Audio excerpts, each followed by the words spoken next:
طبعًا الأكلة ديّة بعيد على نظام عن نظام الطيبات، الناس اللي ماشية على نظام الطيبات ما لهاش في الأكلة الجميلة بتاعتنا النهارده.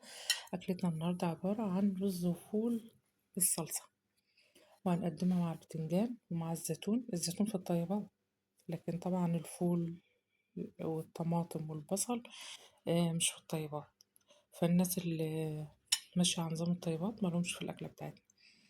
الناس بقى اللي بيحبوا الأكلات السهلة السريعة، تعالوا يلا نشوف هنعمل أكلتنا النهاردة ازاي.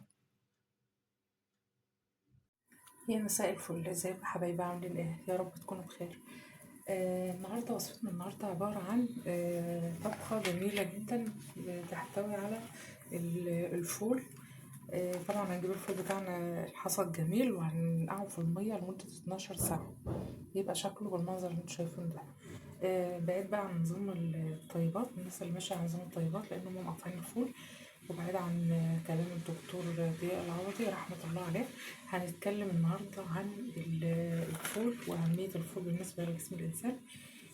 طبعا الفول يعتبر من الوجبات الغذائية المتكاملة. الفول من الحاجات اللي تعتبر مصدر ممتاز للبروتين النباتي والألياف، وده السبب اللي بيخليه ناس كتير تعتبر إن الفول من الحاجات المهمة جدا، بديل للحوم.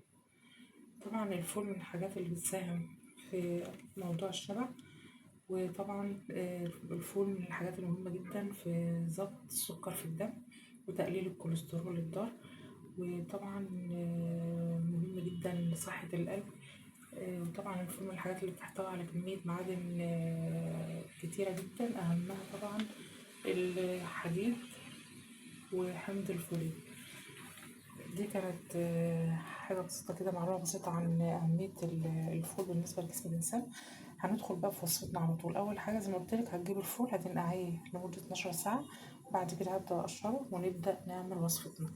بس قبل ما نبدأ الوصفة بتاعتنا، يا ريت نصلي على الرسول وشجعوني بتعليق حلو منكم واشتراك في القناة وأحلى لايك من أحلى متابعين. دقايق هنقشر الفول ونبدأ في وصفتنا. ده الفول بتاعنا بعد ما قشرناه بقى جاهز دلوقتي، وطبعا معانا الرز بتاعنا مغسول ومتصفي من ميته تماما، ومعانا 3 حبات طماطم او 4 معصورين كده متصفيين برضو.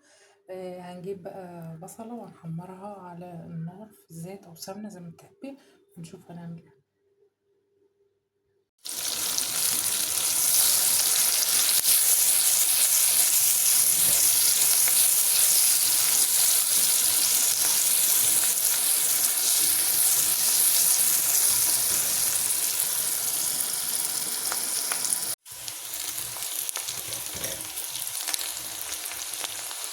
هننزل دلوقتي بالفول بتاعنا هنشوحه مع البصلة.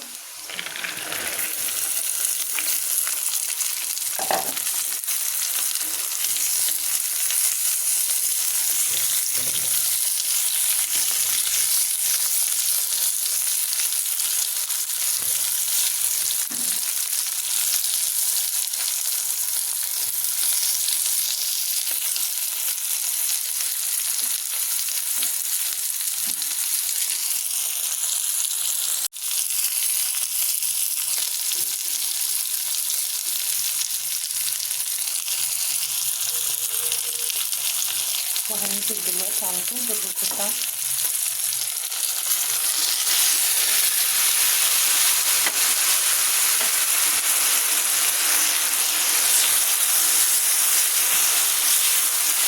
تقليبة كده وهننزل في الطماطم بتاعتنا.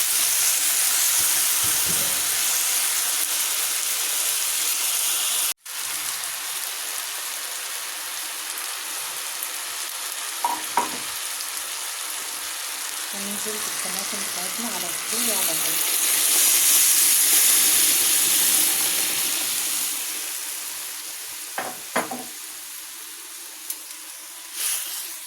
تقليبة كده، وهنجيب بقى الملح بتاعنا والفلفل، ملح وفلفل بس، مش عايزين اكتر من كده في اكلتنا النهارده.